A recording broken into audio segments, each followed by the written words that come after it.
Hello and welcome to our Booksplosion live show. Today we're going to be talking The Anthropocene Reviewed by John Green. We're very excited to talk about his first nonfiction venture. My name's Christine. I'm Kat. I'm Jesse, and we're Booksplosion. We're Booksplosion. It sounded like you said, "I'm Jesse." I'm Jesse. So the Anthropocene Reviewed is a memoir of sorts through John reviewing all different random things that have been on Earth.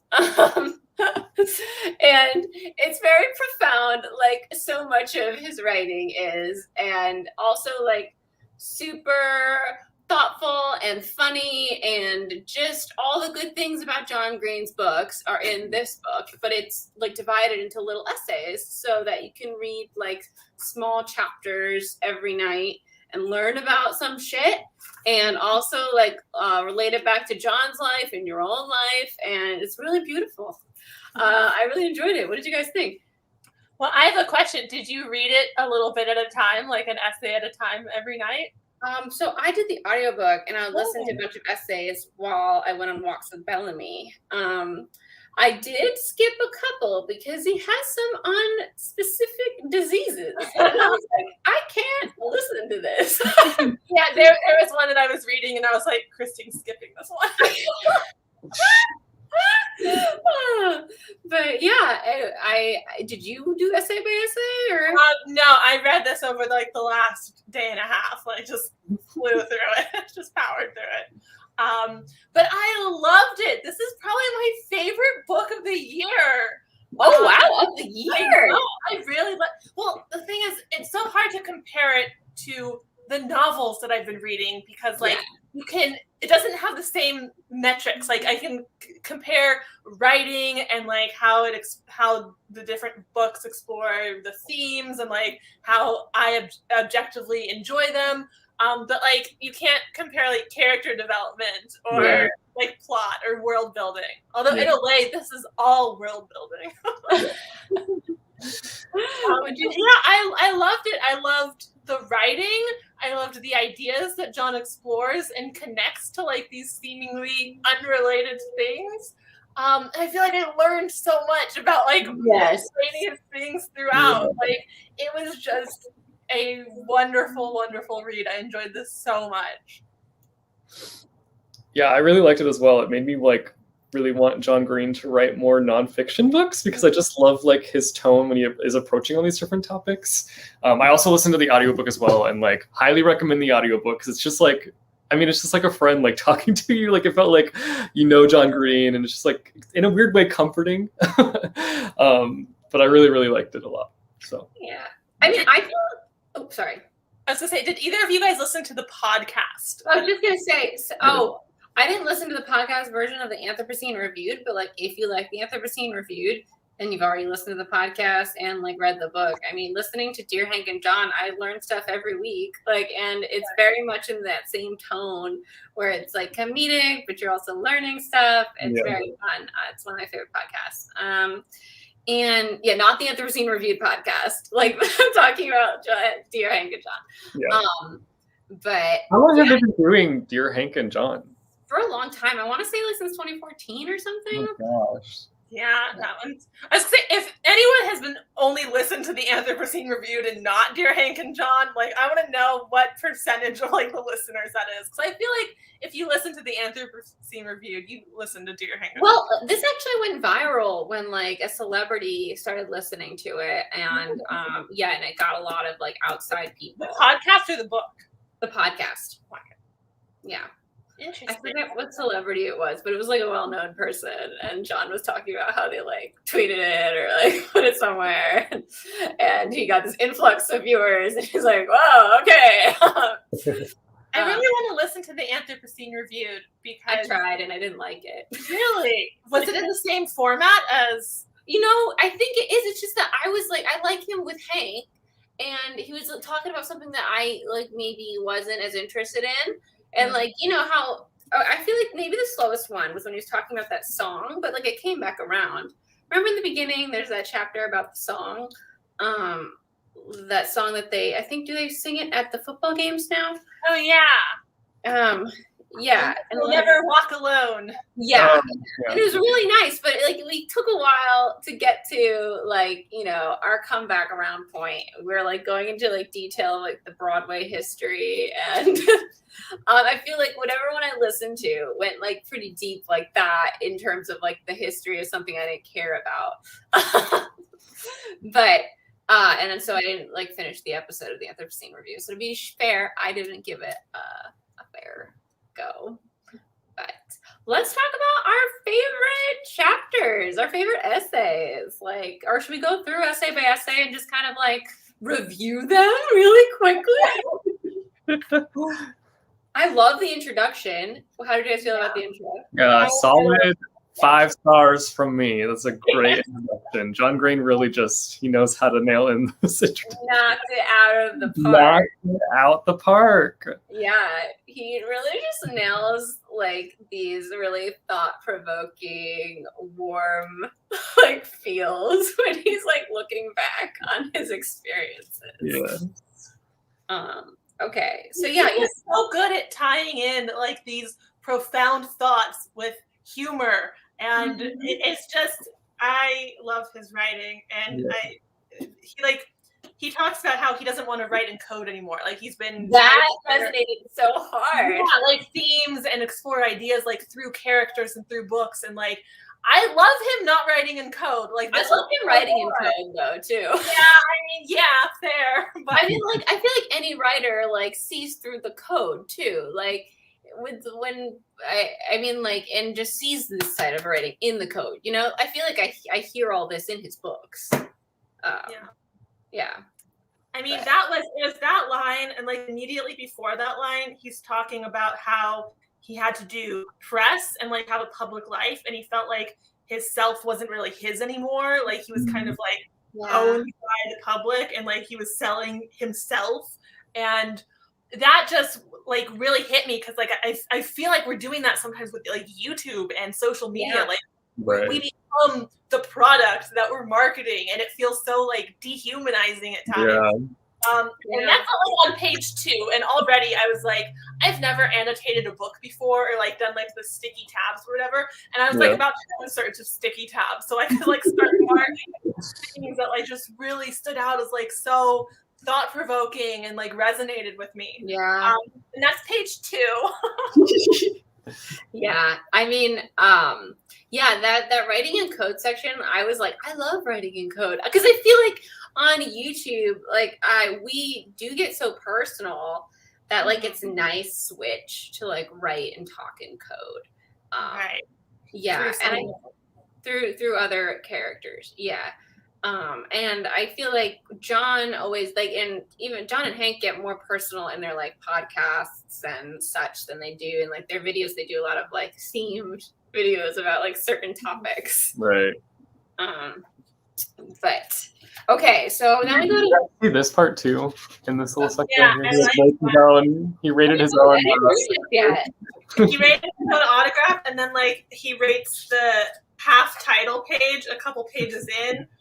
He rates ads at the end of books. No, I knew he did this because he talked about it in the podcast, but I didn't look at it yet.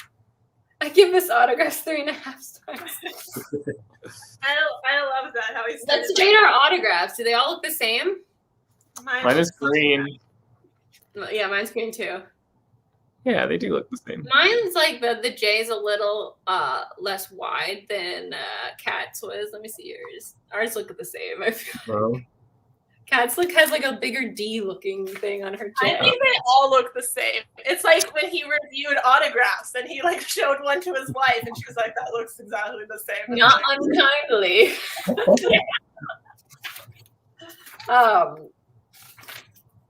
Yeah, I really liked hearing about his book list days too.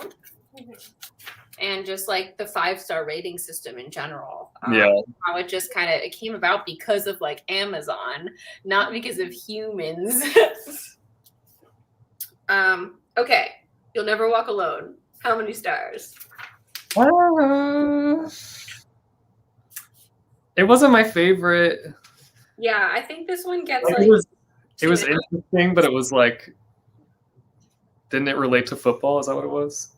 Yeah, but it wasn't because it was relating it to football. It was like No. not exciting. It was because like there was so much history that Yeah. didn't before we got there. Yeah, I do like the essays where he gets more personal. Like, yeah. because you call it like a memoir, and like ostensibly it's not a memoir, Right. because it's like a series of essays, and like a lot, and like some of them don't even mention like how he comes into play at all in them, really.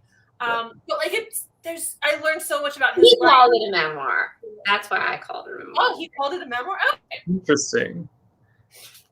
He's like, it's so weird how it kind of became a memoir. Like, I mean, I could see that because he definitely like goes more personal than like a normal kind of essay. And it kind of tracks in order of his like mental state through the. And it's like not it's like not a traditional memoir, but there's so much of his life. Is Cat broken up for you? Damn it! What is going on with my computer? It might be your internet, or you have to restart. Let me see. But I was just saying, it's not like traditional memoir, but you still feel like you learn so much about him and his life, and see like these vivid snippets of like various points in his life. Yeah.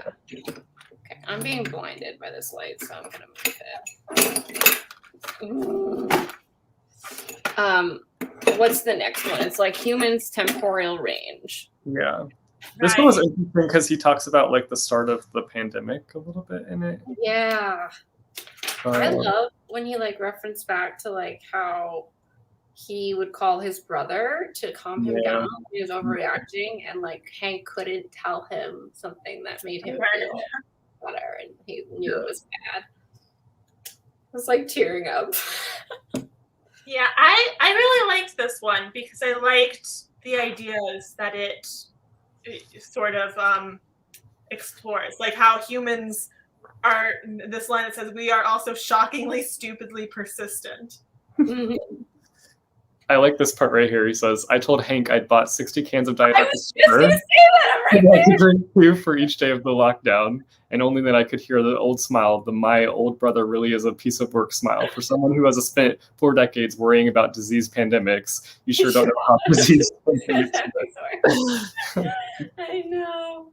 So good. It's just like, when I heard him say 60, I was like, oh, John. Yeah, this was a really good one. I think I'll give this one 4.5 out of 5 stars. I'll give it a solid 4. Yeah, I think a solid 4. Okay. Haley's Comet. This was a good one too. Yeah. Yeah, I really liked this one because I didn't know all this stuff about Haley's Comet. Yeah. And I liked knowing that it's going to come back in 40 years and we might be able to see it. I like the story about him and his dad. Didn't they like build something to sell? Build a bench. Bench, yeah. Yeah. Yeah, that was really nice. Didn't they like sell that property though or something too? So like he had to say goodbye to the bench or something. Was that a part of this? Yeah, then he went with Sarah like 20 years later or something. Yeah. I feel like I have to reread this already. Like there's so many different essays that you like forget the beginning ones a little bit. Wait, do we know when the next Haley's Comet is going to be? 2061. 2060. Oh my fucking! I don't want to think about how old I'll be. 71 for me, which means 2 years younger for you and 2 years older for Kat.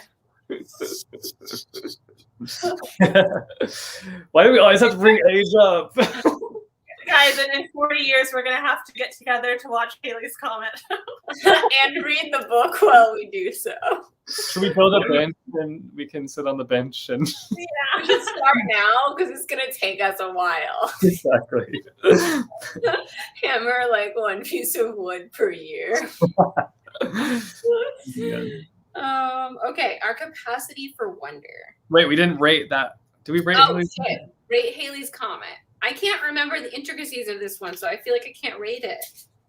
But I like the idea of it, so I'm going to give it a 5. I think. Like the idea. Yeah, I like learning about it, and I don't know.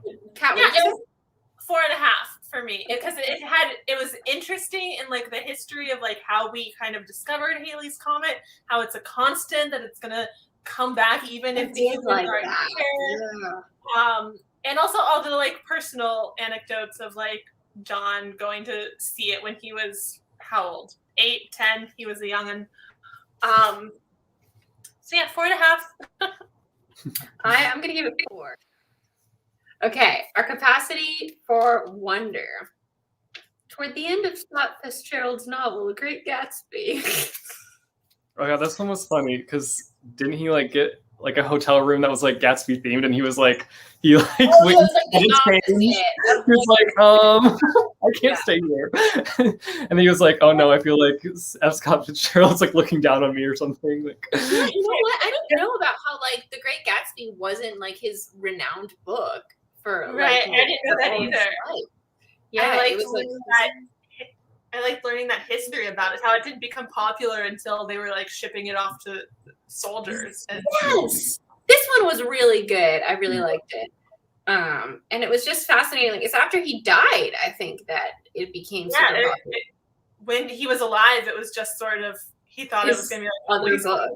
Yeah. Yeah. Which is really fascinating.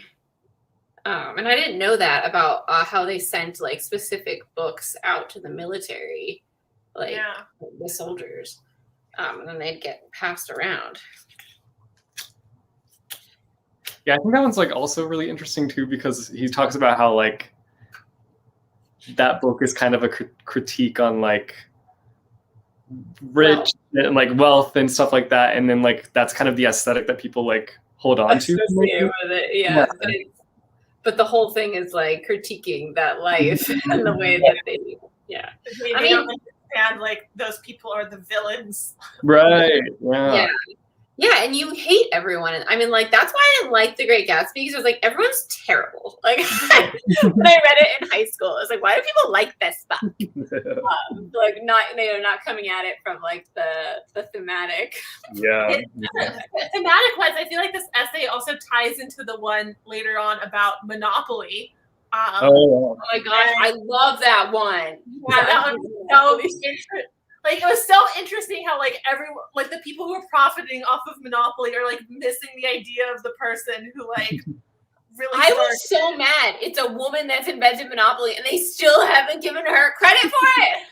Not only that, but she created 2 versions. One where like you do the capitalistic thing where you like run people into bankruptcy, and the other where you like share wealth. And like, guess which one got popular? I mean, we live in America. It's not surprising.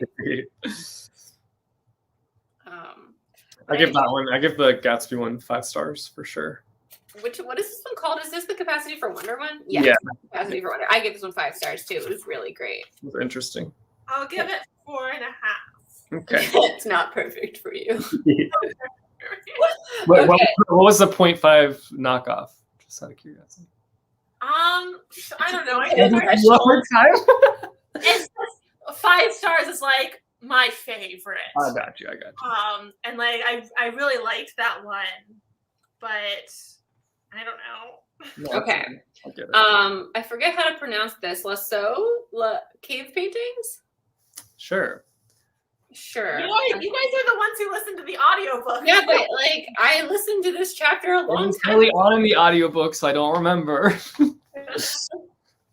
And because it was the audiobook, I had no idea it would be like spelt like this.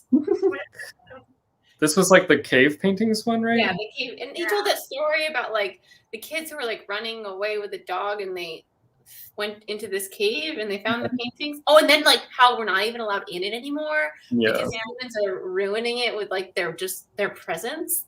But we have like all these replicas that are like almost exact copies of the cave. Yeah. Another very fascinating one, but I didn't personally enjoy it as much. I felt like I learned, but it wasn't as personal in a lot of ways, I feel like. I can't remember like what like the message of this one was. Like I don't remember. It didn't like resonate super personally, but like I really liked the thing about how people will like put their hand down and like trace around it, and like little kids do that today, and like people did it across time, where like they would have no reference that someone else was doing that, and it's like almost the ultimate like I was here kind of thing, because like what is the point of like just tracing your hand on something? Right. So that interesting connection of like something. Yeah, and also like this last paragraph, how he's talking about like you cannot visit, you can go to the fake cave we've built and see nearly identical hand stencils, but you will know that this is not the thing itself, but a shadow of it. This is a handprint, but not a hand. This is a memory that you cannot return to. And to me, that makes the cave very much like the past it represents. Yeah. And it's like about time and humanity. Yeah. It's deep, yo. Scratch and sniff stickers. Wait, we have to rate it. Oh yeah, I'm gonna rate this one 2.5 stars. Really? I was gonna give it a 2 as well. I like that one. I would give it 4. Oh. Okay. I mean, I liked it too. It just wasn't a standout. Okay, let's like track our favorites so at the end we know what it is. Mine right now is the what's it called? The Gatsby, the capacity for human wonder. Gatsby. And Haley's comment. Okay. Next, we've got Scratch and Sniff stickers, which was a great one. I've heard John talk about Scratch and Sniff stickers a lot over the years, I feel like. Hang on, I'm writing down my Hello? Don't forget. Hang on. Haley's comment. Okay. Scratch and Sniff. I loved in this Scratch and Sniff how he talked about like how in the future there's a possibility that like stuff we smell today won't even exist. So we'll just know that it smelled like something because like there is like a Scratch and Sniff sticker that smells like it, you know, like Right. so. Gosh, Jesse. Sorry. My aunt was calling me. No, okay. Doesn't she know we're talking about Scratch and Sniff stickers right now? God, this is profound. I actually did not know that they like lasted as long as they do. Like I didn't know that. I was like, really? The technology, it's like the same thing that they put in like pills that release over time, I think. Yeah. Wild. Very wild. You guys ever have like, this is really random, but like erasers that smelled like things, like in elementary school at all? Yes. Yes. Like the scented erasers. Like at the school store, you'd get like cool erasers. I remember that. I feel like I got some from like Scholastic's like book thing. Yes. Book fair thing. So. I forgot all about the school store until this very moment, and now I'm like, oh my god, the school store was like the coolest thing. It was like we didn't have one of those. I don't think it like survived my whole elementary school experience, but like it was something that they tried, and it was like in a closet, and like you could go during lunch and get like a pencil. Nice. Getting like mechanical pencils there. Remember when mechanical pencils were the shit? They were so cool. They were so cool. Okay, Scratch and Sniff stickers, y'all. I'd give it like a 4. It wasn't like my favorite, but I liked it. It was interesting. Yeah, I'm gonna give it 4 stars. I give it 3.5. Harsh. Oh, Diet Dr. Pepper is next. 5 out of 5 stars. I love Diet Dr. Pepper. Oh my God. Are you rating the essay or Diet Dr. Pepper? Yeah, which one are you rating? See, I really like this one though. I really liked this one too, but I feel like in some of the history recapping, we missed a step because, like, I want to know how Woodrow Wilson Clemens got into selling Diet Dr. Pepper, because it says like his soda would have remained a Texas-only phenomenon, eventually disappearing like so many other local soda flavors, had it not been for the dogged determination of Woodrow Wilson Clemens. And he was in Alabama, so I don't know how this guy in Alabama was so involved in Dr. Pepper that like it talks about how he kind of single-handed, he started in college as a Dr. Pepper salesman, but like how did it get out of Texas? That's what I You know want what to know. you can do? Go to the Dr. Pepper Museum in Texas and learn all about it. I should. You should. I remember he was somebody wrote in because they're like a big Dr. Pepper fan, and they were talking about like their main reason, like they went for their birthday or something to the Dr. Pepper Museum, and it was like the best museum they've ever visited. And John was like, "Okay, you're scaring me with the best museum you've ever visited. You need to go to some other museum." But yeah, there's a museum about Dr. Pepper. Fascinating.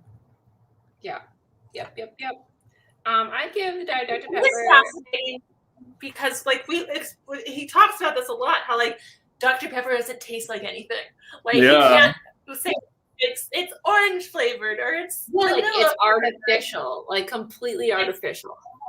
Like it doesn't taste like anything. It's the taste of the Anthropocene. Isn't that what he said? Like it tastes like anything and also like nothing. Yeah, and I liked it how he's like talking about his vices and how he felt like he like just needed one as a person, and that he's like switched to Diet Dr. Pepper. Right. Yeah, which is much healthier. Okay, Sure. how many stars? 5 stars. 4 stars. I'm gonna give it 4 stars too. Lame. Oh my gosh, everything. I'm going to restart my thing because it keeps freezing on me. I'll be right back. Okay. Should we move on to Velociraptors? Sure. I can't even say that very well. Velociraptors.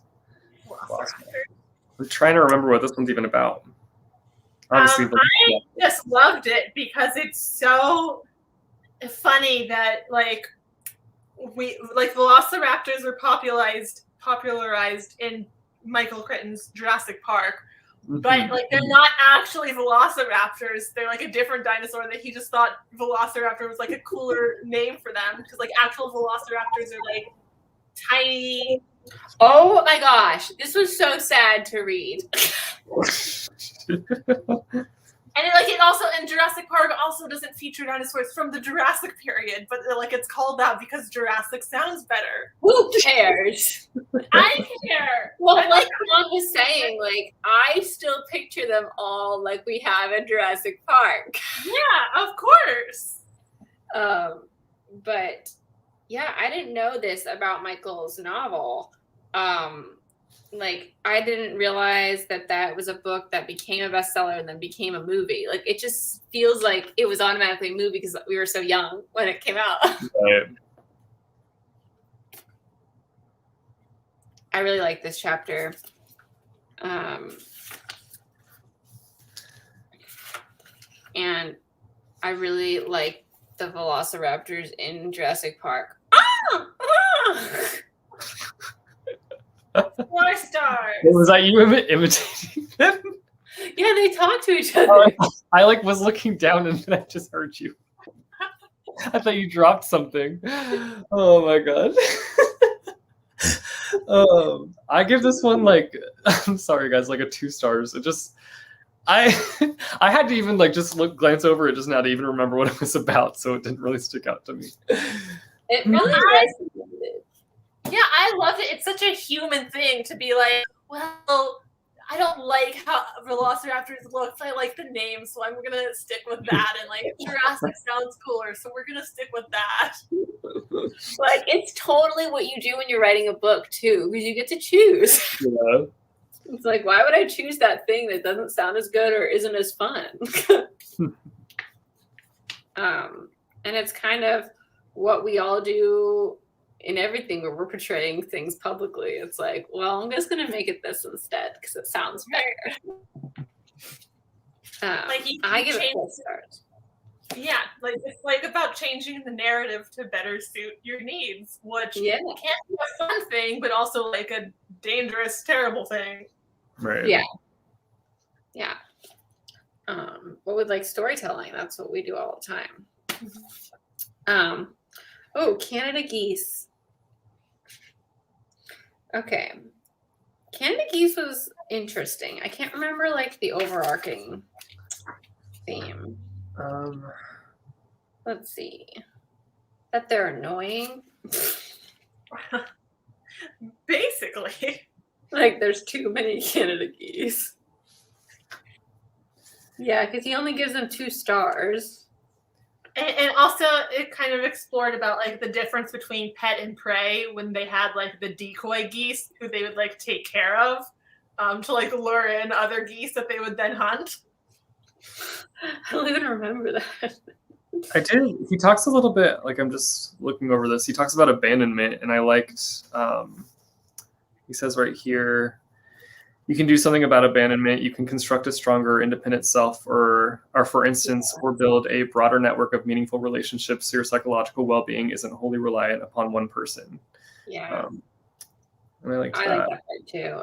My therapist has talked about stuff like that. And then he goes on to say, you as an individual can't do much about the Canada goose. Yeah, that's something that ties into the introduction about how like humans have so much control over like which species live and which species die, but it's like humanity in general and like the individual person doesn't actually have that much control over it. Right. Yeah. I'm going to give this one 2 stars. I give it 3 stars because I Yeah, thought I'm gonna say 3. I'm in the middle here. The next one is teddy bears, and I absolutely loved this one. This one was fascinating. Yes, like I had no idea that like Teddy Roosevelt is why we have teddy bears. Same. What the heck? Oh my gosh. And the fact that like it was because he didn't kill this bear, but then like his assistant just killed him. Yeah, that was like the biggest plot twist. I was like, what? I love it. 5 stars to the teddy bear. That's my new favorite. Same. 4.5.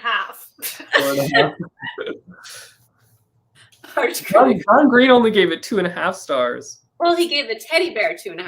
That's true. I mean, that's not his own essay. Yeah. Oh, the Hall of Presidents, which I feel like I've heard him talk about so much over the years. What about you guys?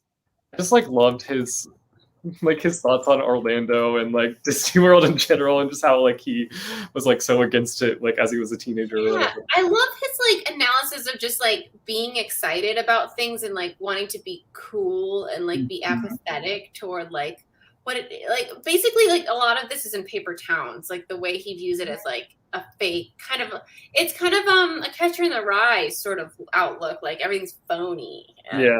Yeah. And also like about defining your identity through things you dislike versus things that you like. Right. Yes. I think I don't really care about the Hall of Presidents. Like I wasn't interested in that too much, but I did really like what you guys were talking about, how John Green sort of painting the portrait of himself at this time as like the angsty teenager who like hated going to Disney World and like wore a trench coat in like the summer. Yeah. I love that he was like, yeah, my mom even like won us tickets for like 2 years or something. He's like, oh, my life is so hard or whatever. Like, he's like, I'm aware of how privileged this is. Oh my gosh.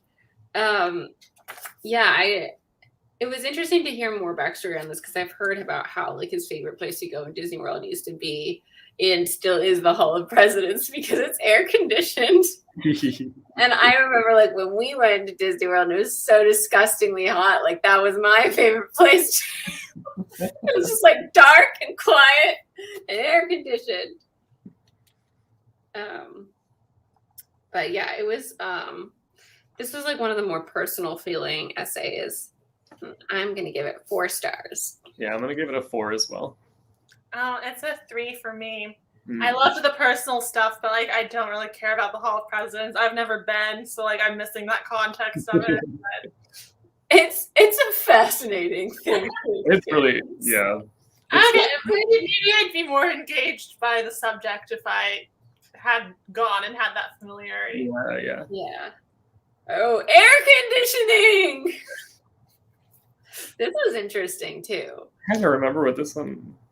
I mean, he talks about like when we Like- invented air conditioning and how like people died. Oh yeah, just talk about like the heat wave. Well, and also, it changes so much about where we live because like people can live in very hot places with air conditioning, but like most of the deaths due to heat waves are in places that aren't usually that hot, and so they don't have air conditioning. Yeah, but like they're just getting hotter every year, and there's no air conditioning there. Yeah. I resonate very strongly with this. Me too. I live in an area that is getting hotter every year, and this year my air conditioner broke for a period. Broken. I have like a single shitty wall unit in one area of my apartment. So like I give air conditioning itself 5 out of 5 stars. Like love air conditioning. Yeah, and it was like fascinating because like air conditioning is, you know, saving us and also killing us because of how much energy and you know, like just like globally the impact is like killing more people who don't have air conditioning. Right. But yeah, it was just like fascinating to dig into that because it's something that we never really like talk about or think about.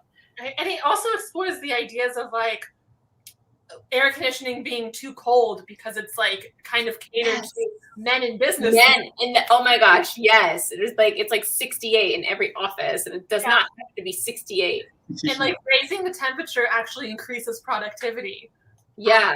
Like it's like a normal temperature, like mid 70s. 73, 74. Yeah. Just a little bit so you're not freezing. Yeah, because they're talking about how like men are in like these suits with jackets and layers. And it's like and it's just like take off a fucking layer. Take off your jacket. Oh my gosh. Yeah. I hated working in an office because it was always freezing. I mean, there were other reasons too, but like it was always freezing. But yeah, I mean, like, Kat and I went through like a period of time in our apartment where like the air conditioning was forked up and it was like 105 degrees during that span of time. It was death. We like walk out there. I'd be like, no. And the good thing was that we each had an air conditioning unit in our room. So like our rooms we could cool down, but like the main air conditioning unit in the front room was like messed up. And so like the whole like we couldn't go in the living room. Like that's where our desks and our computers lived. Right. So like we were like editing on our beds. You know, we had like big laptops, big desktops out there. And the thing with Los Angeles is you need air conditioning. You need air conditioning because it doesn't get that cold at night. Like where I am now, like I can open my window at night and like it drops down to like the 60s and like I can get some nice cool air going. But in Los Angeles, the low at night is like still 75. Like it's still it gets cooler. It does get cooler at night. But the thing is, it's just like so much slower to change. Yeah. I feel like in general when it's really hot here, it's not like Vegas. Now that I've been to Vegas, like house hunting at one point, like I'm like LA has it great because it'll be like 100 degrees at midnight there. And here at midnight, like there's no way it's going to be higher than like 75, 70. Like if it was hot during the day, it's just insanity. Yeah. Yeah, and it's like scary to think of living out there and your air conditioning breaking. Like you have to leave your house, or like you can get heat stroke. Like so scary. We have gotten off topic because we have so much to say about air conditioning. I give that one 3 stars. I think. I'd give that one 4 stars. I'm gonna give it 3.5 stars. Oh gosh, I think I skipped this one. Staphylococcus aureus. You skipped. I almost skipped. It's a staph infection, right? Like, because it starts off with John talking about a staph infection that he got in his eye socket, and I was yeah. I think I listened to like 3 lines, and I was like, I'm gonna skip this. I liked the information that we got here. Like, I liked that it was educational. Right. It was interesting how like we learned about how penicillin started like fighting against staph infections, but then more and more staph infections became resistant to penicillin, and like that sort of like battle going on. So like I thought that was interesting. but I don't like reading about the staph infection, so like Yeah. that wasn't my fave. I give it like a 2-star. It didn't stick out to me. Oh, I'm glad the one I skipped wasn't that great. Yeah. Like Pat said, it was like informational, but like that's about it. Like, Yeah, I liked it was informational, and I liked how he explored it and the ideas of like what is life kind of thing. Yeah. Like that wasn't enough to balance out like the grossness of staph infection. Right. The next one is the internet, which I love the internet one. Yeah. This one I feel like I related to a lot. Yeah. This one was great. So much. And like this is the internet before like we could internet. And it's like fascinating to learn more about how it was then, because I came into the game at like, 1998, 1997. Yeah, it just like reminded me of like getting on the internet and it blocking up the phone line or whatever, and like yeah. How slow it used to be too. My internet used to be so slow. It was like a slug. Ugh. But like it wasn't that sluggish to us because we'd never seen it that fast. I feel like. I don't know, but like still, like thinking back, like now, comparing it to now, it's like that was so slow back then. Comparing it to now, like this. I wonder what the age cutoff is for people who remember what the internet connecting sound used to be like. Where it was like, yeah. I mean, like when you hear that, you're just like taken back, transported. Yeah. And I like cell phones really popularized, so it was like you had to make sure that no one else needed to use the phone to like connect to the internet. We got a separate line just so that we wouldn't have to do that all the time. Yeah. It was also like it was interesting because he talks about how like he can't even imagine his life or his work without the internet now, and like saying like I can't imagine it at all. I mean, it would be completely different. Yeah. Yeah, like our lives have been shaped by the internet. Yeah. In every way, almost like our upbringing. And I feel like I would even be able to imagine having the internet on my phone as a kid. Like that's like. Well, I remember when smartphones first became a thing, I was like, why can't you just wait to go on your computer? Because it was so slow and so dumb back then. Like, yeah, you couldn't do anything quickly. I was like, why wouldn't you just do it on your computer? This sucks. Like it wasn't. It's the future. Yeah, I mean, like I think we did kind of. People would say like you're just gonna use your phone, but at the time I was like, but it's so much better on the computer. Maybe you haven't seen one before. But I was I was like an old person with every new thing that came out, like with cell phones with texting. I'm like, why can't you just talk on the phone? Like, yeah, and so I was the same with smartphone. I got one like 2009. I remember when I got my first one. Yeah, I don't know when I got mine either because cell phones started becoming popular when I was in high school. Like when I started as a freshman, almost no one had a cell phone. By the time I graduated, like maybe like half the students did. Like it was right at that point where people started getting them. And I had one, but my mom refused to get one for me, so I had to go buy a prepaid track phone. Like that was my cell phone until I was 18, and I could get it myself. And like that's what a lot of my friends had too. Is we all had to get prepaid phones because our parents were like, I don't know, like, do you need a phone? Like I got one like 7th grade is probably when you were in freshman. Yeah. I was in 7th grade when people started getting them, and I wasn't allowed to get one until like after 8th grade. Because that's when like, it's important for you to be able to call someone. But like they ended up giving it to me 8th grade for Christmas, and I remember like I would just turn it on to make a call and then turn it off to save the battery. Because I never wanted to have to charge. That reminds me of how we used to trick the like track phones. They only cost you one of your prepaid minutes if you like talked for like more than 10 seconds or something. So we would do like super quick phone calls like, Mom, I did that too. Because they used to like charge by the minutes. Yeah. Jesse, when did you get a cell phone? I think I was in 7th grade. Yeah, I was in 7th grade, and it was like my dad's like work phone, like that he was getting rid of, so I just like inherited it. So it was a flip phone. It had Snake on it. Yeah, it was like one of I those love green and black Snake. screens. Yeah. Yeah. So, Good times, I yeah. remember having to hit buttons multiple times. For each yes, letter, like, ABC, TES. That's why I hated texting. I was like, I'm so bad at this. It's so annoying. People were so fast at it. Oh my god. I know. I never got fast at it. no, They and probably, probably will all have like arthritis in their thumbs now, though. Like, No, it's like us.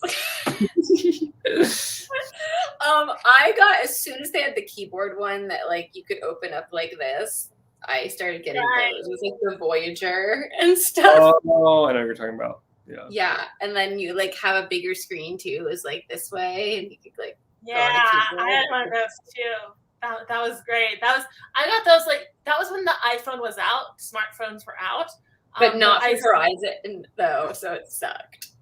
Well, I don't only remember the iPhone. about that, but I remember not trusting the iPhone because I was like, it has one button. Like, what if the screen breaks? Like, I don't trust the lack of buttons. I remember people talking about that. But yeah, no, when I remember because Verizon didn't have the iPhone, I couldn't get an iPhone. And I was so upset because everyone was getting them.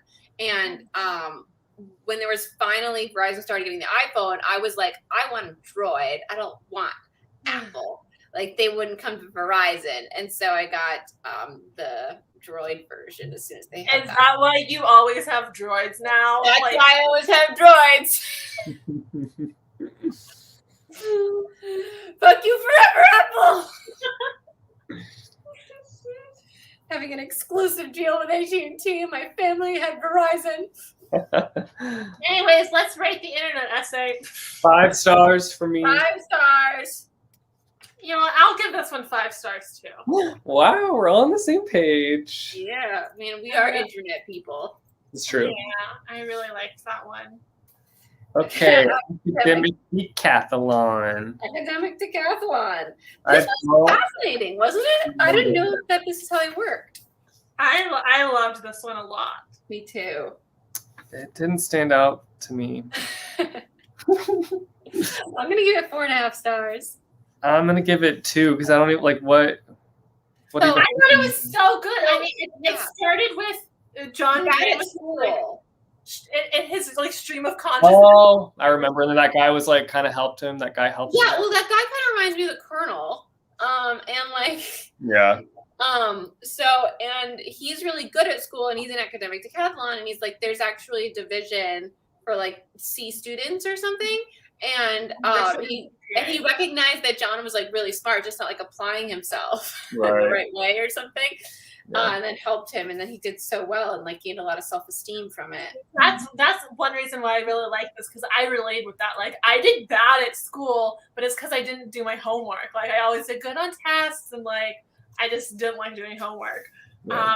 But I also love this line where I just thought it was so funny and like tells you so much about his friend Todd. Of like they get out of the SAT testing, and Todd is like, "What does ostentatious mean?" And John tells him it's like showy, over the top. And Todd is just like, "Cool, I got them all then." And he did. He had perfect SAT score. That's hilarious. I love that. Yes. Yeah. I still give it a 2-star.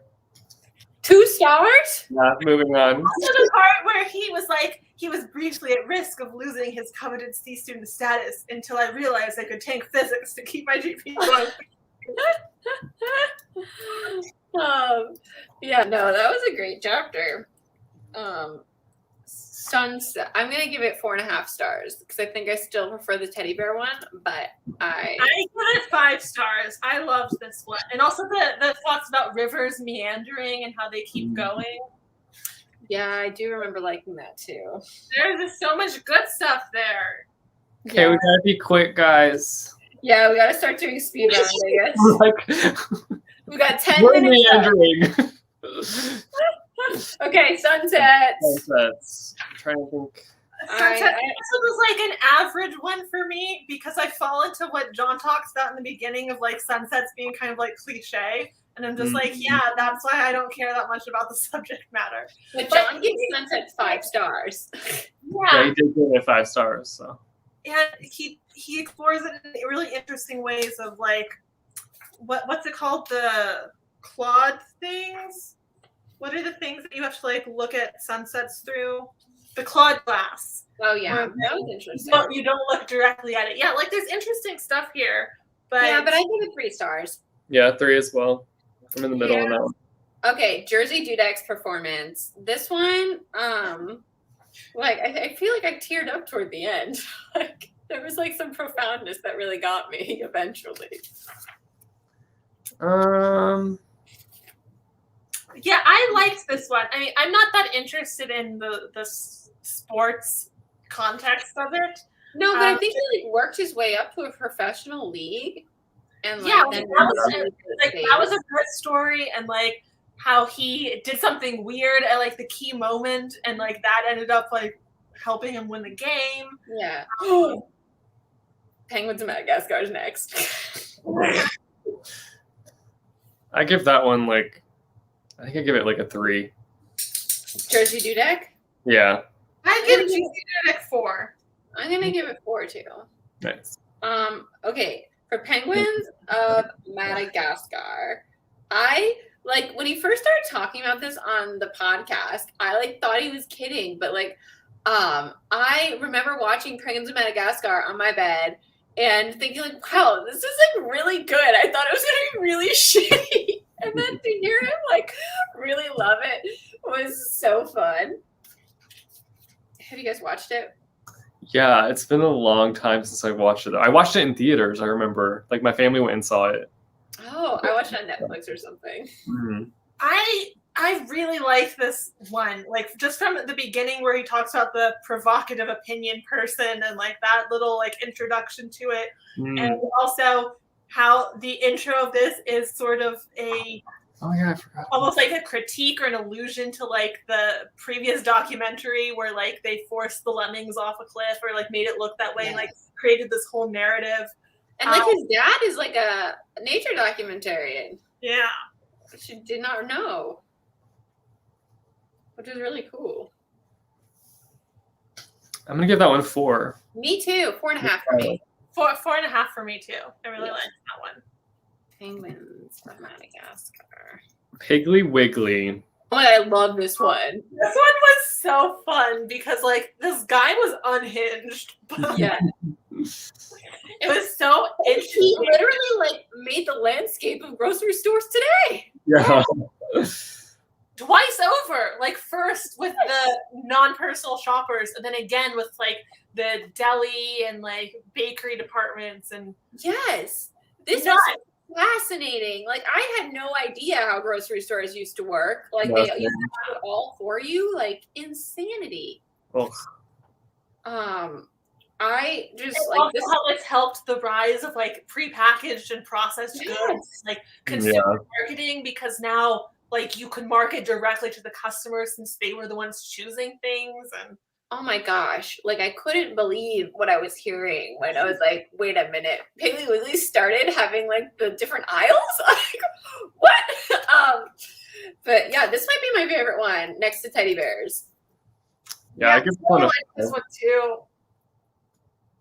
Also the part where he got a professional football team and he named it like Clarence Saunders. Oh my god, yes. And like I just like how Oreos exploded because of this, and like different brands, like because people were going through a self-serve grocery store, and because they had like decent shelf life. And just really insane that like I had no idea. It's just like things that you don't learn about unless you investigate them. Also, how it talks about Saunders tried to have like a third one that was very that was like a self-checkout. It was like like a vendor. Yeah. And like he was a little bit too early for that one because like now we're like we're not quite there yet. We're like that's more popular than like regular grocery stores, but like I can see that happening. Don't eat the blanket. I'll give this one 4.5 stars. Yeah, I'm giving that one 5 stars. Same, I give it 5. It's interesting. The Nathan's Famous Hot Dog Eating Contest, I'm gonna give that one 3 stars. Yeah. Yeah.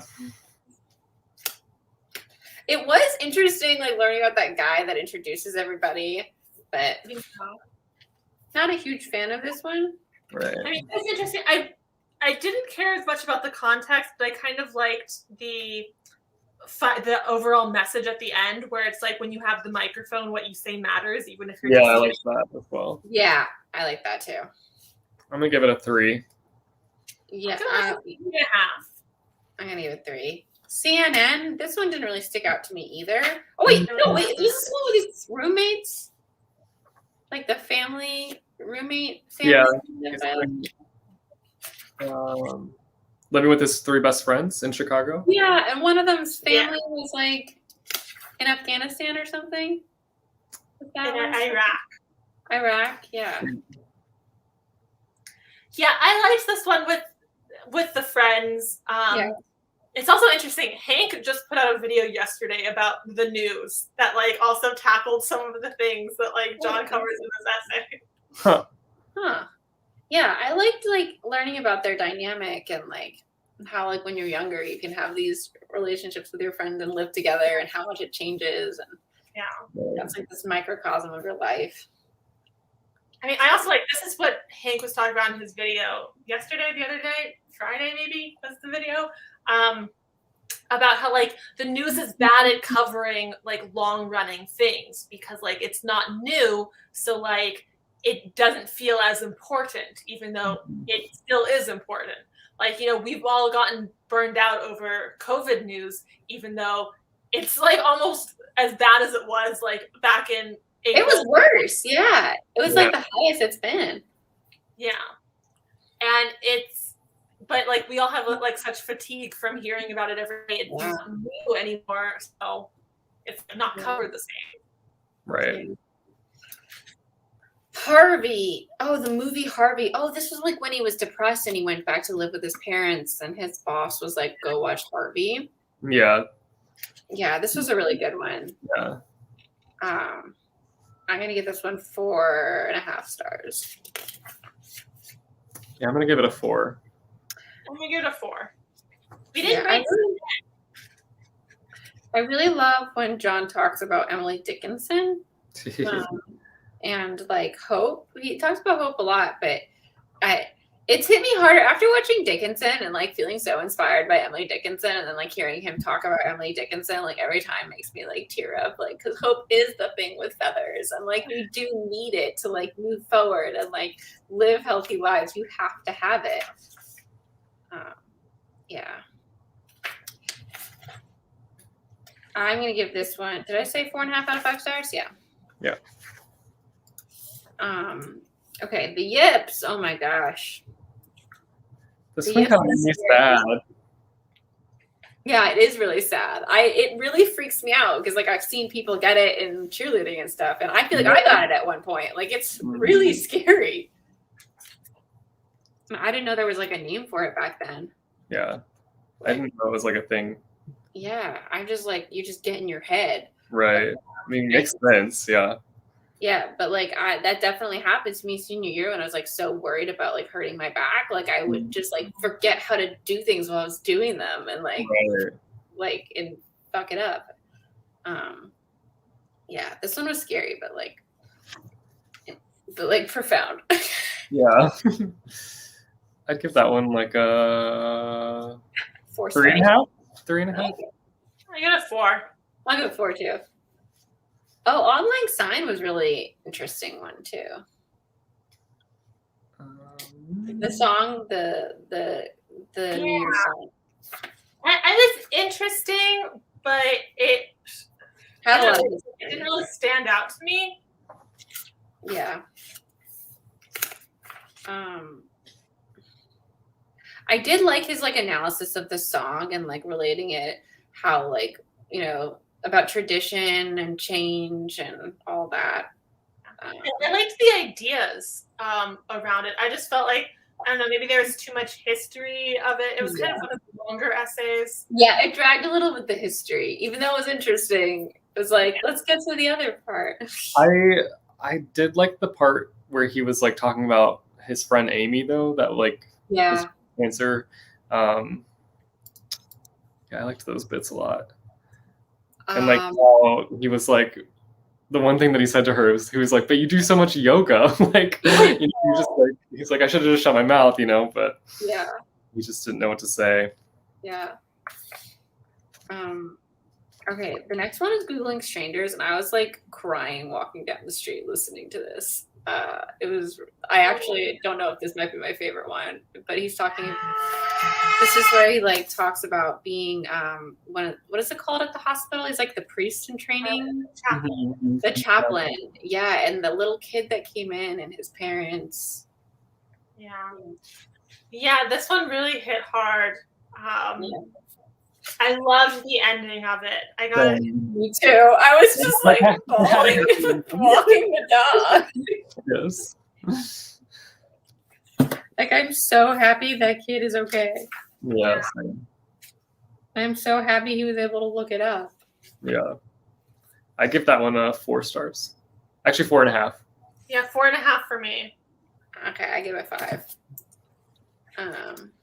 It's perfect. Like, I thought for a second, I was like thinking he was gonna have like a really sad end, and then like we came back around to Googling, and I was like, oh. Indianapolis. Yes. This one you talked about the bike, his tradition when it's race day, right? No, that one's later. That's the Indy 500 later. Oh, what is this one? This was about when he moved to Indianapolis, and like he didn't really like it that much at first. Yeah. Yeah, and it was like a really diverse community he was in. Yeah. Okay.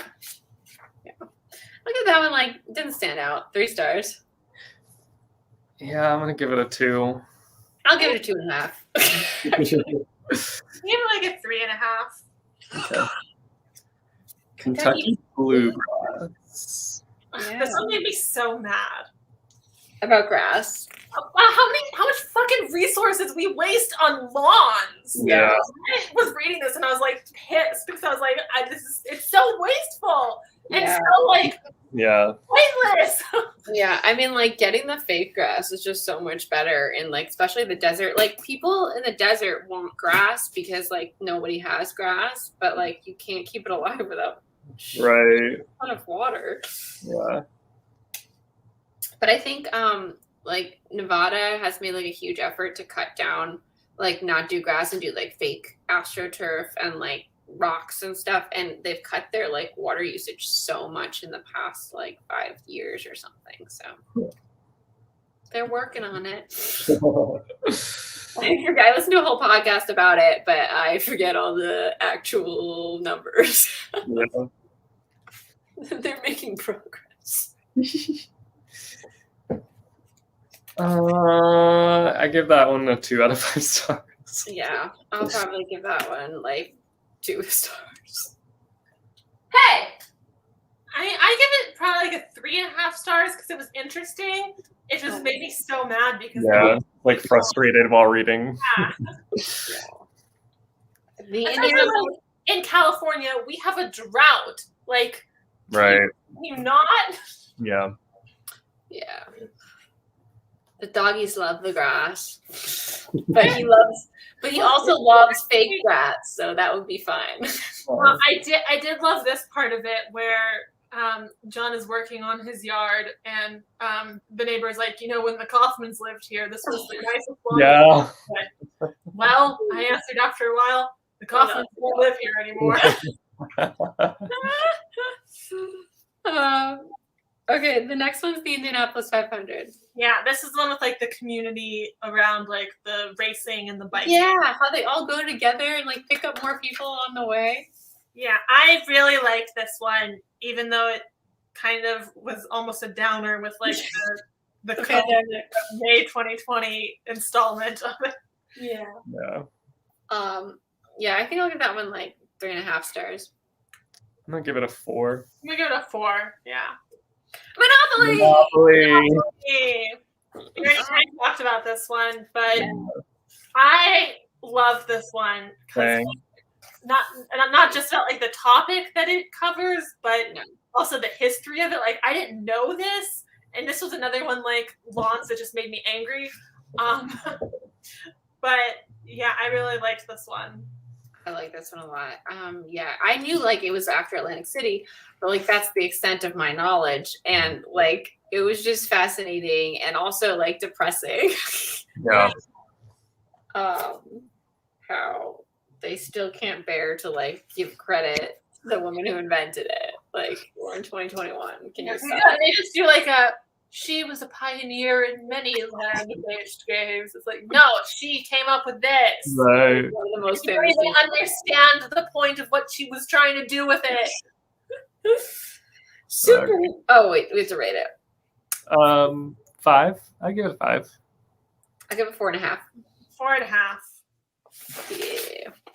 Okay, Super Mario Kart. This one was so I fun. liked this one a lot. I liked this one. Me too. It brought back some like youth feels. Mm-hmm. I just like how he tied in with like everyone has a shot to win. Like I liked that idea. I brought that around to that. It was really nice. And how like when you get the items, like only if you're in like last place you're gonna get like a lightning bolt, you know, like yeah, it was really cool. I also liked that this came directly after the Monopoly one. Yeah. Yes. I mean, he did that a lot, you know. He like together like that. I'll give this one 4.5 stars. I'm giving it a 5 again. I like it a lot. Mario Kart. Okay, the Bonneville Salt Flats. I want to go here. Yeah, same. That sounds really interesting. It sounds really cool. Yeah. I mean, the actual chapter, I think I'll give it like 3 stars. But it sounded fascinating. The one where they were like filming for Sarah's show? Yeah. Yeah. He's like in the middle of the shot.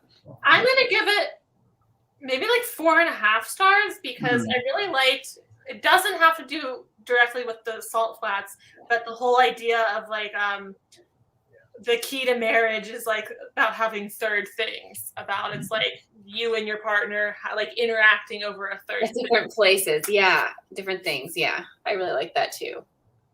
Yeah. So I like that, and also just like the imagery of like the salt flats, and like you could feel like sort of alone, like loneliness. But also there's the point where he's like trying to angle his phone so it like looks like he's more alone than he actually is because there's a little bit of tourists around. Right. Yeah, I forgot about that aspect of it. How like they talk about like the best part. Like, well, I mean, there's always like a third thing, like when you have to. I can't even like capture it because I know he said it perfectly. So like, he said it perfectly how you need third things in your marriage because like part of it is experiencing and talking about that thing together. Yeah. Okay, so maybe I'll give it 3.5 stars. I'm gonna give it 3. I'm gonna give it 4. Hiroyuki Doi's circle drawings. I feel like this chapter was kind of boring. I can't remember what was in it. This is one where he was like, he just likes signing things. Like he'll have a publisher send him. Because it gives him something to be engaged with, but that's also like, it doesn't require a lot of like. Was it when he was talking about doodling too? Yeah. Yeah. Which like I like that, but I feel like it doesn't stand out like the other ones. Yeah, it was a fun one, but nothing like crazy special. I'll give it a 3. I'll give it a 3. I'll give it a 2.5. Okay. Whispering. Oh, this one was cute with his daughter. Yeah. This one was a short one, but I really liked it. Yeah. I love it. And we tie into the pandemic at the end, where it's like the last time he heard someone whisper was like March 2020. Yeah. I think I give it like 3 stars. We'll just went 4 stars. I I'm think gonna I'm give like tainted because I know whispering is bad for your vocal cords. In a whisper, the vocal cords don't vibrate. Yeah, he said that, and I was like, no, whispering is really bad for your vocal cords. Is it? Doesn't it take more effort to Every whisper? doctor is like, don't whisper. It's really bad. It's better to talk low than to whisper. Doesn't it take more effort to whisper in general? Yeah. Yeah. It does. Yeah. Interesting. So I skipped viral meningitis. I'm- I mean, it was another one, like the staph infections were like, yeah, it reminded me of that one a lot. it was interesting. And like this one explored a lot of pain, about how like when you're in pain, it feels like it's unending. And like when you're not in pain, you can't explain or describe like how it felt that you were like trapped. I listened to that part. Unless he talked about that in Plague. I did listen to Plague. Yeah, But, or maybe he talked about it again with like his teeth or something. Like you can get through it. Oh, after yeah. you've That might have been it. Yeah. But this one really explored that of like, it's impossible to communicate the nature and severity of such pain. Because like it's something that you can't really portray. Like you can only feel it, and like Yeah. when it's something that's that bad. But yeah, I'm gonna give it like 4 stars. That's a I'll high give one. it a 3. I'm gonna be in the middle on that one. Okay. For the next one is Plague, and I really liked this one. It was like about the smallpox vaccine, I think, and like how vaccines were invented with like the pus and like the cuts, and I don't know. I thought it was It wasn't about vaccines. Oh, maybe there's an actual smallpox one then that I'm thinking of. Is there one about the smallpox vaccine? No, that sounds like it must be the podcast. Like, I don't remember. No, I remember the vaccine being Yeah, mentioned. we learned about vaccines. Was it this one or was it another one? Maybe there's like one about vaccines. I don't think there is. Because he talks about how he didn't feel like He's he the didn't last feel one. emotional talking, or he doesn't feel emotion. He didn't feel emotional getting the vaccine when he thought he would, or something. Yeah. That's not in the print book. Yeah, it's in the audiobook. I'm just looking through it. I think it was one of the last ones, and it's not in here. Huh. That's so weird. It's definitely in the audiobook. Unless it's in the postscript. No, it's not in the postscript. No, it's in the audiobook. That's weird. Yeah, it was like a really moving one. Yeah, that one like made me emotional. Yeah, me too. I was like, that's one of my favorites, and I don't see it. I think it might have been smallpox vaccine or something, because we really learned a lot about how they invented it. Yeah, look at your. Does the audiobook have like the essay titles in them, or is it just 1 second. chapter 1? No, Plague is about The Black Plague. the Black Death. Yeah, Yeah, I did listen to this one though. yeah. Oh yeah, it's called the smallpox vaccine. Yeah, okay. I did. I was like, it exists. There must be an extra one in the audiobook. Yeah, it's not in the print. Oh wait, audio exclusive 3 bonus essays. Oh, which You guys got 3 bonus essays? What were the other 2? I don't know. Is it the Kuwait? Is that one? Oh, the bird. I didn't hear that. I didn't read that one. Okay, the Kuwait. Bird in Hawaii that's like going extinct or is extinct. Nope, not Then here. hang on, let me just look at the Yeah, the 3 farmers are on their way to that's advance. in here. That was a really great one. Okay.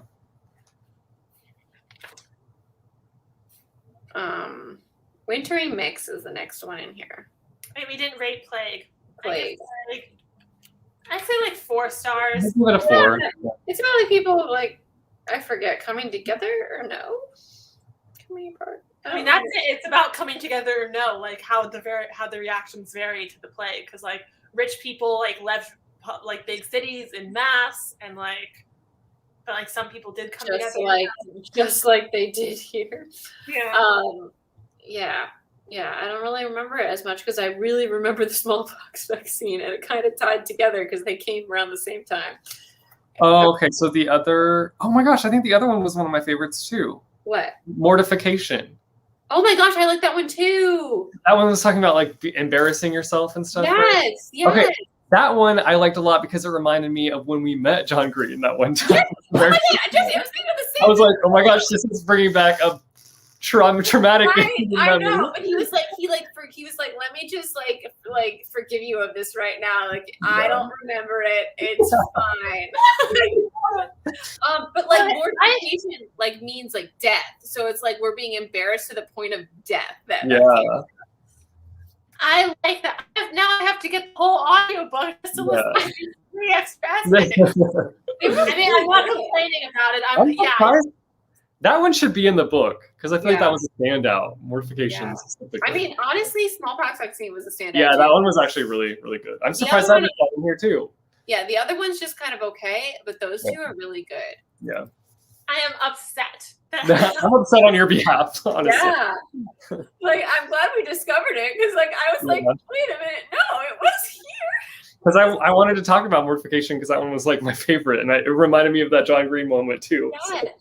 Okay, for anyone who doesn't know, if you're watching this, like, we got the opportunity to meet John Green at VidCon. So we were with Rosianna, who's his assistant, and she brought us over to him, and like we said hi, and he said hi, and we literally like sat there silently for a minute, staring at each other, saying, Ah! and he left. Ah! I hate it. It was so like I just felt so much regret afterward. But we know that John also has like a lot of social anxiety, so like he probably was like, okay, I don't know what to say right now, and we were like, I don't know what to say right now, and he's like, bye. Kat and I had a better experience with him though when we did the Michelle Obama thing. Yeah, I remember you guys talking about that. Yeah, Much better than that. much better than that cringe moment that I'll never forget. Now I wonder if John Green Googled us. Yeah, I thought about that too. I literally thought about that. I was like, did he Google us or did he like sign it up? And in the Googling people one, he's like, he'll, if he's going to a place and he knows people are going to be there, like he'll look them up ahead of time. And I was like, did John Green Google me? Like, I mean, that's a really good strategy. Like, if you like get in front of people and like forget how to speak. Yeah. I mean, Kat did also get refused a John Green selfie at one point. So. Oh yeah, that was very different. What, you make it sound bad. It was. Not it wasn't even embarrassing or anything. It was just It was, I think, the first VidCon I had gone to, and like I'm standing on the escalator going up, and I hear behind me them being like, "Yeah, wait, is this the Swooley Pooper story?" Yeah. Oh. Let me tell it. So I'm on the escalator going up, and there's a voice behind me of this man talking to a woman who's like, "Why are all these people here? Like, is this a convention?" And then John Green is answering. He's like, "Yeah, me and my brother, we run this whole convention." And I turn around, I'm like, "Oh my God, John Green is like literally right behind me." I'm like, can I get a selfie real quick? And he's like, "No, I'm sorry. Like, I can't because it'll cause like a lineup of like people trying to get pictures and like it'll just I got somewhere to be kind of thing." And I was like, "Okay, that's fine. Like, I just want to tell you that I love your work with this one and Swooley Poopers." He's like, "Yeah, thank you." I mean, and this is I don't know why I said that because like I love John Green as an author and as a YouTuber. So like, why is the thing that comes to mind his work with the Swindon Town Swooley Poopers, which for those of you who don't know, is a fictional football team that he plays fictional FIFA with on Games with Hank or Hank Games, whatever the channel is called. It's named after Hank, but John is the only one who posts on it. So yeah, that was my moment. Obscure. I love it. Okay, so Wintry Mix. This was like, it was nice, but it doesn't stand out to me. I give it like 2 stars. Yeah, same. Yeah, I mean, I give it a 3 because I liked about how he was talking about how this is where he's really talking about how he like grows to love Indianapolis. Like he didn't love it right away, but like it's things that you get to know. And I also like the stories about his garden. Yeah. Was that the one with the groundhog? Yeah. Okay. The hot dogs in Reykjavik, I've heard them talk about this so much over the years, and I really want to get one of these. But I really love this story about how like they had won like an Olympic medal, and everyone like. I loved this from the whole thing where they like get dropped off 4 blocks away. Yeah. Like, why is this so empty? And then like everyone coming out at once. And John is like instantly like, my beloved handball team. Yeah. Yeah, that was a really good one. I think I give it 4.5 stars. 4 for me. 4.5 for me. I really liked that one. The Notes app. This one was interesting. I loved this one. Just from the fact that like before he used the Notes app, like he would just write like various things in like whatever book he had on hand. Right. That was interesting. And then I just loved him sharing various things from his Notes app, and like some had little stories, and some he was like, I have no idea what this means. Wait, do you guys use your Notes app? I'm just curious. Yes, except that it's not the Notes app because I'm on an Android. Right. Yes. Not as much lately because like there's no reason to, since I haven't left my apartment in a year and a half. Okay. Like I have other notebooks, or like if I need to type something, my computer is right there. Right. But yeah, I use my Notes app a lot for when I'm like on the go and I come up with like a snippet of dialogue. Like it's usually when I'm like in the midst of writing a book, and like my brain is like always like partially engaged with working on that book. So like I might be out and about somewhere and I'm like, oh, I have to write this down. So yeah, I have Notes apps that are just full of like various just jotted down notes that like I haven't even looked at in a long time. So like this essay made me want to like go and like be an archaeologist and like go through all my old notes. Jesse, you use your Notes app? Oh yes, for everything. Random thoughts, video ideas, grocery lists, all the like things. literally all the time. I feel like I'm popping in there to write something. Yeah. But like, so you're talking about the Notes app on Apple, and it just reminded me, like, I use my one on Droid all the time, but I opened my iPad like maybe like 6 months ago, and I had used the iPad Notes app to like chronicle literally everything that happened on my trip in 2013 to Summer in the City, so that I could tell Katie everything play by play. And it was like so weird. Like I didn't remember this stuff, you know, because it was like the tiniest little things that people said or people that I met, and like where like exactly like the dialogue exchanges. I was like, oh my god. Wow. Like, jumping back into that like trip, it was so insane. And like there was only like 3 notes because I like, don't usually use my iPad to take notes. So weird. That's great. Yeah, fun times. Okay. I'd give that a 4.5. I'm gonna give it 3.5. 4.5. I really liked that one. The Mountain Goats. This one was short and sweet. Yeah. I liked this one because it made me want to listen to the Mountain Goats, which like I've heard John Green talk about them for years, and I've never listened to them before. And the first few times I heard John Green talk about them, I thought it was like a made-up band or something. I was like, is this a real band that he's talking about? Made-up band? Well, because he was like, my favorite band is the Mountain Goats. And I was like, that sounds fake, but okay. So this, especially when he shared some of the lyrics, like it makes me really interested in the Mountain Goats. We should do, a Dear Book Explosion where we just like go through notes in our Notes apps. Oh, that would be fun. I like that. Yeah. We don't have to like obviously share ones we don't want to share, but like ones that are just like, you know, fun.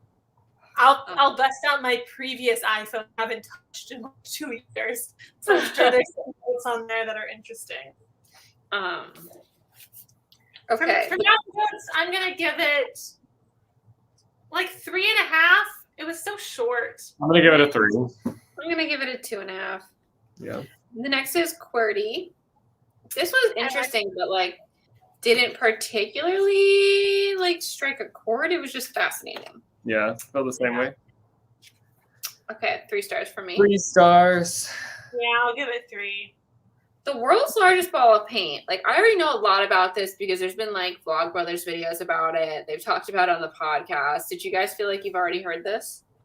I mean, vaguely, but I haven't listened to the podcast, so I don't have any context. There was like an individual video that John did about it, and we got to see it and stuff. Ooh. Yeah. Interesting. I'm gonna give it 3 stars again. I'm gonna give it 4. I thought it was interesting, just like learning about like all the different things that people have like done with like, I don't know, random things. Like Yeah. I'm gonna give it a 4 because I really liked the just the sort of idea of like it doesn't mean your layer of paint is irrelevant or a failure. Like you have permanently, if slightly, changed the larger sphere about like how it has so many thousands and thousands of layers of paint that so many people have put on it, but like you still have contributed. You still made a difference, no matter how small. I really liked the sort of moral of that essay. Yeah. Yeah. I think I was tainted by like already knowing his thoughts on it. Yeah. The next one is wait, what is it? Oh, it's Sycamore Trees. I don't really remember. I'm like trying to skim it. Oh, it's when he's talking about depression more again. It was really sad.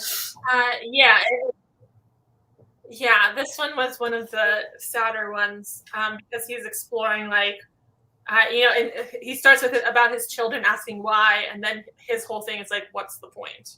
What's even the point? I really love this paragraph right here. He says, depression is exhausting. It gets old so fast. Listening to the elaborate prose of your brain tell you that you're an idiot for even trying. When the game is being played, I feel certain it will never end, but that is a lie, like most certainties. Now always feels infinite and never is. I was wrong about life's meaningless when I was a teenager, and I'm wrong about it now. The truth is far more complicated than mere hopelessness. Yeah. Just a really good like depiction of depression. Yeah, I mean, like, I feel like that same paragraph is what I was rereading when you started reading it. It was like this. I remember listening to that and really feeling it. I'm gonna give it 2.5 stars just because it was like really sad and accurate. I'm gonna give it a 4. Yeah, I give it a 4 because it was sad, but it was like more hopeful. Yeah. Okay, new partner. I loved this one about the song and like what it means to him and like how they played it for their kids, and it was like, not their song. Too. About how it meant so much at like different ages and different people. Yeah, I'm gonna give that one 5 stars.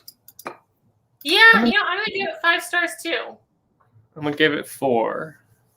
Because we all have a song like that too. It's true.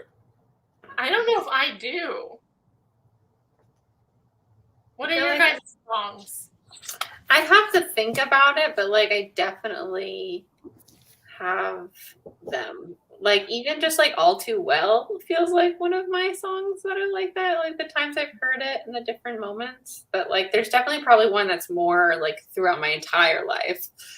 Like, okay, like Queen's, like the song, the Bohemian Rhapsody. Like I remember the first time I remember hearing it when I was like 4 years old or 5 years old. Like my problem with that is that John Green talks about this earlier on, where he's like any magic, you have to be careful with a magical song. Listen to it too often and it will become routine. And that is so real. It's not real to me because that's why I don't have a magical song, because every time a song is magical, I listen to it 10,000 times and then it's routine. It's not magic anymore. Yeah, I'm like really careful with that, especially with writing. Like I'll only let myself listen to like certain songs while I'm writing so that they stay magic. Okay, what's next? 3 farmers. I love this one. Do you guys love this one? I didn't know there were pictures. I Googled it on my phone as I was listening to it because I needed to see the picture. I really liked. I feel like I've seen this picture before, maybe in like one of my photography classes that I took. But it was like really fascinating to hear the story behind the picture. Yeah. And all that. I just thought that was really really cool. I'm gonna give it 4.5 stars. Yeah, 4.5 for me too. I like how he tied in his own experience with like a photo taken in January 2020, and it's like those people have no idea what's about to come. Okay. And postscript. Postscript. I liked the postscript a lot because it was like, how have you enjoyed the Anthropocene so far? Wondrous, it's awful. And I like that. I just like that him talking about his like running joke with Hank that he has. Yeah, that was good too. Which one? Like, what is the meaning of life anyway? Oh yeah. And he'll say different things each time. Right. I like that too. Yeah, it was a good one. It was really good, and tour. So, did we you- just reload? I think we cut out. Okay, I was just saying it was really good, and 2 of our favorite chapters aren't in the book; they're in the audiobook. So go check out Smallpox Vaccine and Mortification. I need to listen to those ASAP because I really want to hear them again.